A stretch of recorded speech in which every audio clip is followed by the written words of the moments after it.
Pakistan peoples party के chairman Bilawal Bhutto Zardari ने नैब के नोटिस और मुबैना तौर पर कत्ल की धमकियों को अपने कलादम तंजीमों से मुतालिक मौक़िफ़ पर हुकूमती रद्द-ए-अमल करार दिया है। ट्विटर पर अपने पैगाम में बिलावल भुट्टो जरदारी ने कहा है कि कलादम तंजीमों से वाबस्ता वुज़रा की बरतरफी के मुतालबे पर नैब का नोटिस मिल गया। मेरे मुतालबे पर हुकूमत ने यह रद्द-ए-अमल दिया है कि मुझे रियासत मुखालिफ कहा गया, जबकि मुझे कत्ल की धमकियाँ मिलना भी उन्होंने कहा कि मेरे उसी मुतालबे पर हुकूमती रद्द है। बिलावल भुट्टो का मजीद कहना था कि वो इंतहा पसंद सोच रखने वाले वुज़रा को बरतरफ करने के अपने मौक़िफ़ पर कायम हैं। चेयरमैन पीपल्स पार्टी ने मजीद ये कहा कि काबीना में कलअदम तंजीमों से वाबस्ता वुज़रा की मौजूदगी तक हुकूमत को कोई संजीदा नहीं लेगा। इसी पर हम गुफ्तगू करेंगे अपने पैनल से। सवाल इस तरह से है, नैब नोटिस कत्ल या कलअदम तंजीमों से मुतालिक मुतालबे पर हुकूमती रद्द-ए-अमल है। बिलावल भुट्टो, क्या बिलावल का ये बयान दुरुस्त है, हाँ या नहीं? मज़हर अब्बास साहब की तरफ सबसे पहले जाएंगे। मज़हर साहब, जब बिलावल भुट्टो ने यह बयान दिया तो उसके बाद शेख रशीद साहब के बहुत सारे बयानात आए, जैसा कि बिलावल बच्चा है, ये ना हो कि सियासी शहीद हो जाए। असद उमर साहब का बयान आया, उनको अगेन स्टेट के एंटी स्टेट कहा गया। फिर उसके बाद सेनेटर फैसल जावेद का भी आज बयान आया है। तो ये जो रद्द-ए-अमल बिलावल भुट्टो दे रहे हैं, आपके ख्याल में दुरुस्त है? देखिए, जो शेख रशीद साहब का बयान था वो तो कई लिहाज से गैर जिम्मेदाराना था। एक तो ये कि उन्होंने बिलावल भुट्टो ने जो पहले बात की थी उसको विंडिकेट कर दिया, यानी उन्होंने ये कहा था कि इनके कलअदम तंजीमों के राब्ते हैं। उन्होंने ख़ुद ये कहा, जो भी उनका बयान है वो सबके सामने है, तो उससे तो उनकी बात एक तरह विंडिकेट होती है उनकी। असद उमर साहब ने आज उसकी वजाहत की है अपने उसकी शहरियार आफरीदी। देखिए, जो वो पीरियड था जिसमें शेख रशीद साहब या ये सारे लोग थे, इवन उसमें आप पीपल्स पार्टी के भी कुछ लोग अगर माजी में आप चले जाएंगे तो बहुत सी चीज़ें ऐसी मिलेंगी कि उस ज़माने में पूरा बयानिया ही बड़ा मुख्तलिफ था पाकिस्तान का। आज का बयानिया बड़ा मुख्तलिफ है पाकिस्तान का। मेरा ख्याल है दो चीज़ों को मिक्स नहीं करना चाहिए बिलावल भुट्टो को। जो नैब का केस है, जो नैब का नोटिस है, वो इस वजह से नहीं मिला है। नैब का केस जो है वो पुराना है और उसकी ऑन गोइंग एक इन्वेस्टिगेशन है। और पहली मरतबा बिलावल का जब वो नाम आया था इसके हवाले से, वो डायरेक्टली उन पे एक्यूजिशन नहीं है, लेकिन उनका नाम चूंकि as a board of directors में उनका नाम था तो उस वजह से आया, और वो बहुत पहले की बात है, तकरीबन 1-2 महीने पहले की बात है। तो उससे इसको लिंक नहीं करना चाहिए। जो यहाँ वो पोजीशन ले रहे हैं वो उनकी एक पॉलिटिकल पोजीशन है जिसमें वो एक डिमांड कर रहे हैं, एक पॉलिटिकल लीडर की बनती है। लेकिन मेरा ख्याल है इस लिहाज से बयान दुरुस्त नहीं है कि वो दो चीज़ों को गलत तरीके से मिक्स कर रहे हैं। उनको दोनों चीज़ों को अलग अलग रखना चाहिए। जो नैब का केस है उसको वो कह सकते हैं कि ये गलत केस है, पॉलिटिकल विक्टिम है, सारी चीज़ें कह सकते हैं, लेकिन इस वजह से उनको नोटिस मिला है, मैं नहीं समझता ये बयान दुरुस्त है। उनका नोटिस इस वजह से नहीं मिला, आप समझते हैं? ठीक है। हफीजुल न्याई साहब, इस बात का ताल्लुक है जो बिलावल भुट्टो ने मौक़िफ़ उस दिन अपनाया था, नैब नोटिस मिलने का उनको? देखिए जी, मैं बिलावल साहब ने जो बयान दिया है मैं उससे 100% मुत्तफिक हूँ। ये पहला चीज नहीं है। जब भी कोई बंदा को हरकत करता है उसके लिए नैब का नोटिस आ जाता है, उसके लिए कोई ना कोई तालीबी कार्रवाई शुरू हो जाती है।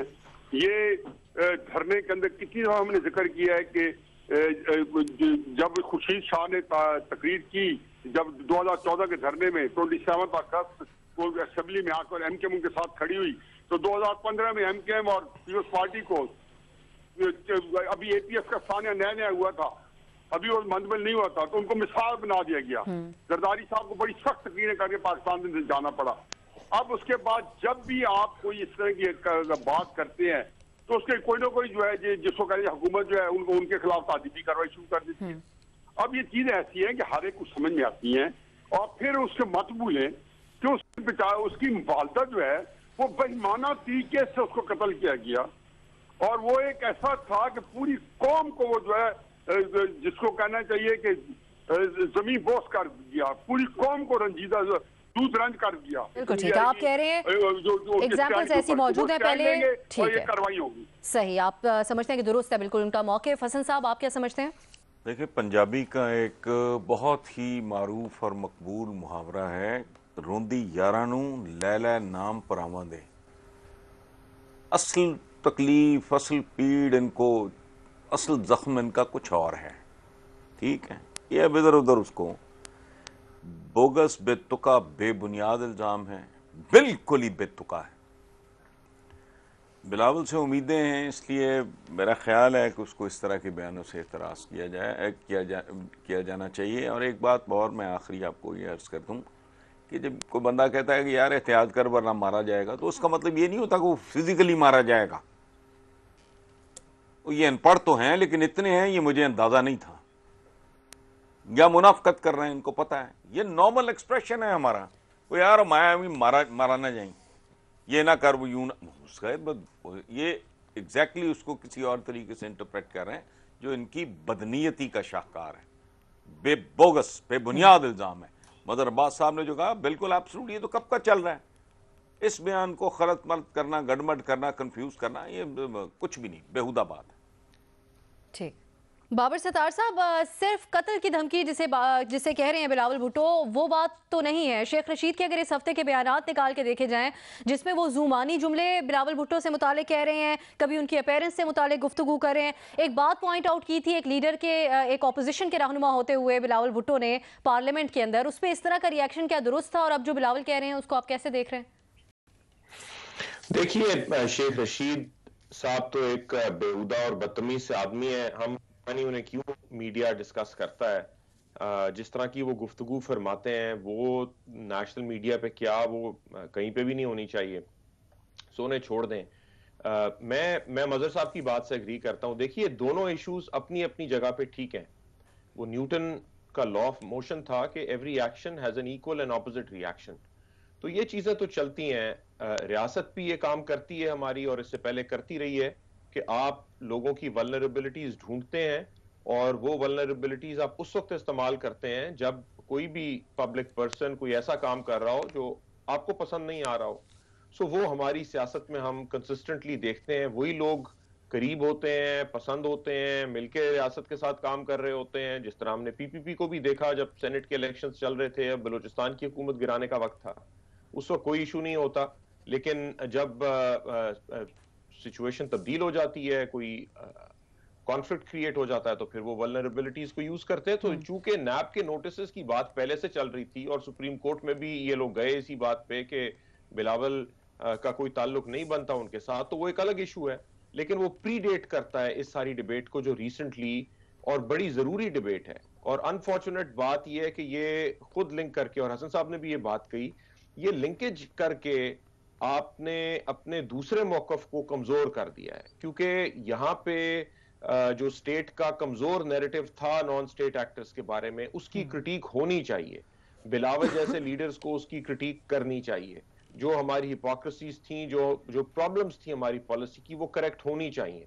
और उसके ऊपर अगर कोई रिएक्ट करता है तो उसके रिएक्शन का जवाब भी होना चाहिए। लेकिन जब ये दोनों चीजें मिक्स हो जाती हैं आपस में, तो फिर लोग ये बात कहते हैं कि बिलावल ने ये सारी पोजीशन ही इसलिए ली है, जो कि मेरा ख्याल है गलत मौकफ है अपने तौर पे। क्योंकि बेनजीर भुट्टो की असैसिनेशन हुई और वो भी एक्सट्रीमिस्ट ने की। बिलावल का एक अपना बड़ा कंसिस्टेंट व्यू रहा है, उनके ऊपर सिक्योरिटी थ्रेट्स हैं अपने व्यू की वजह से।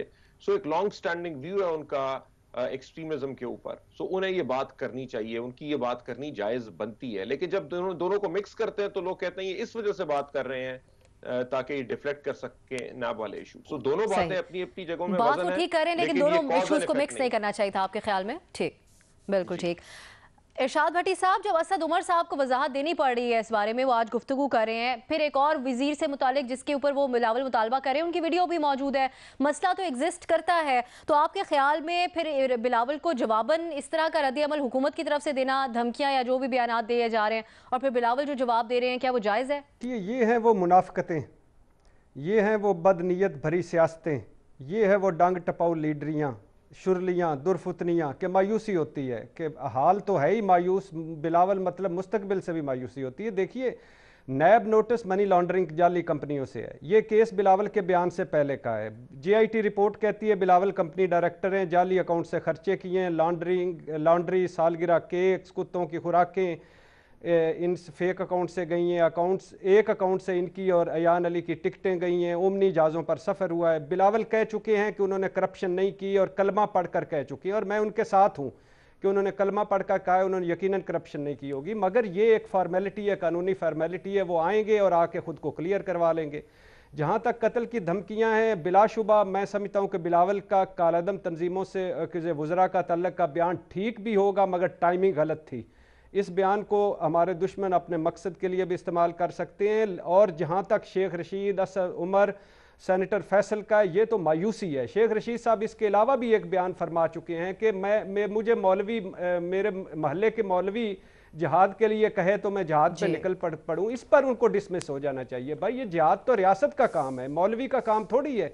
तो इसी तरह असद उमर साहब के पहले भी बयान और ट्वीट्स देख लें, फैसल साहब के भी, ये बदकिस्मती है। लेकिन फिर भी वो वजात कर चुके हैं और उनको वजात करनी चाहिए बाकियों को भी। लेकिन इसके बावजूद बिलावल और पीपल्स पार्टी के पास कानूनी ऑप्शन मौजूद है, वो कानूनी ऑप्शन इस्तेमाल कर सकते हैं। लेकिन मैं नहीं समझता कि नैब और के नोटिस या कत्ल की धमकियां बिलावल के बयान का रद्द अमल है।